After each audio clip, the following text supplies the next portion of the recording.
On Sunday, Pastor Don spoke about not only knowing our gifts, but practicing and becoming mature in them. His inspiring message started in 1 Corinthians 14. 1 Corinthians 14:1. Follow the way of love and eagerly desire spiritual gifts, especially the gift of prophecy.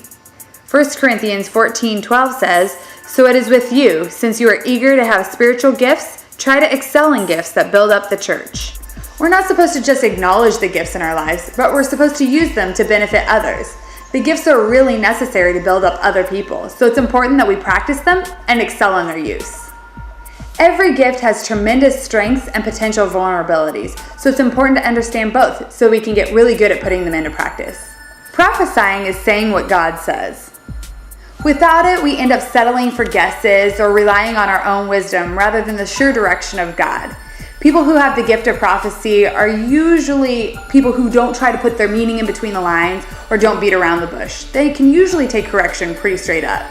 Sensitivity is usually not one of their strong suits, and they usually appear to be unloving or uncaring. But don't misread their forthrightness as a lack of loving or caring. Thank them for sharing with you and compare what they've said to the scriptures. People with the gift of serving take care of the needs of others. Christians should all serve, but there are those who rearrange their whole lives around serving others, and these are the ones that are gifted to serve. They often take the needs of others and place them well before their own, and they go out of their way to help those in need. Boundaries may not be well in place, and they may have a hard time saying no, so be careful to not overuse them and honor their service and their time. Teaching is informing others of something they didn't know before.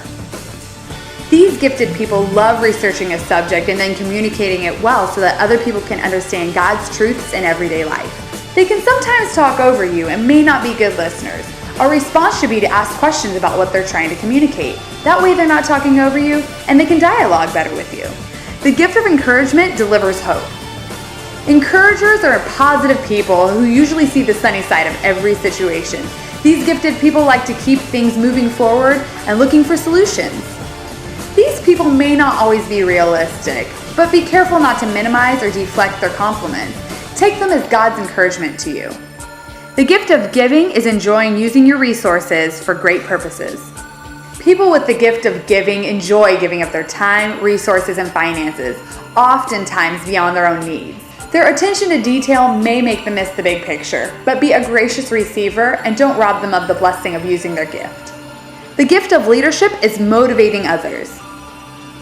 People with the gift of leadership are often visionary and are able to take charge and motivate people to move towards a common goal.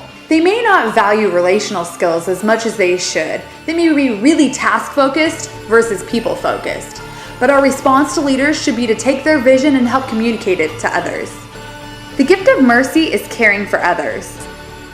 People with the gift of mercy are motivated by helping those who are hurting and will often put others before themselves, much like the people with the gift of service. They may not exercise the best judgment in developing relationships, but accept their gift with an open heart and let their gift help heal you. These gifts work best in combination with each other, so look to connect with others. Prophecy and mercy often work well together because the gift of mercy can soften the directness of the prophet. Leadership, serving, and giving often combine well together because the leader's vision can't get off the ground without those to carry it out.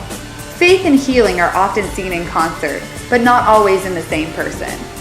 Wisdom and knowledge, as we've said before, must work together to be of value to the body. So church, discover your gifts, determine to mature in them to mitigate potential weaknesses, and value the gift of others and learn to cooperate with them. Okay guys, have a great time at the tables, and check this out, it's hilarious.